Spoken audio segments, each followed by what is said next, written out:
Okay, here's the deal. Galing doon. Very low suicide shift. So ito na. Ito nagsimula na ako dito. Ayan.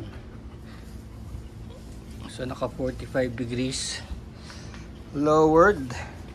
Ito na yung art. FUCK.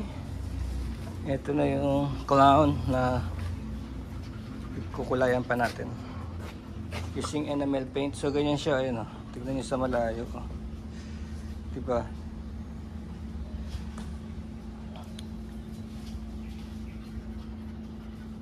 So ayan siya.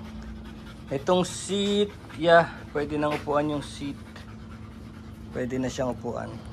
Look. Ayan.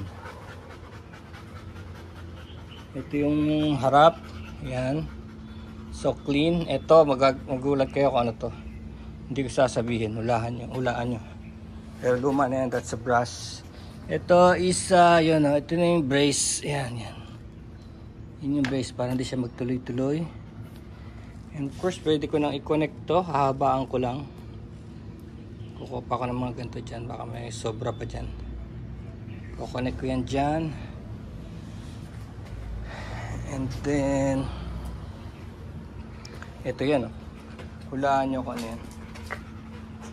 That's brass copper from the olden days. Hulaan nyo kung ano yan. So hindi ko masyadong ginalaw. Yan yung patina nya. Gagawin ko dyan, maglalagay ako ng ilaw dito. Ito yellow, just like that one. Yellow, diba? Yan, yellow light. Okay, is tayo naman dito. Pero ito yung pinakabahay niya.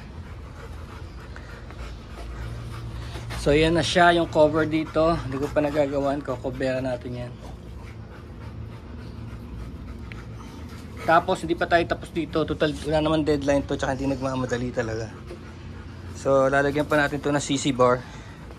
CC bar is somewhere here. Attached here. Parang pahaba yun doon, gano'n, ganyan. Hanggang dito yun. Tapos lalagyan natin ng sword or something.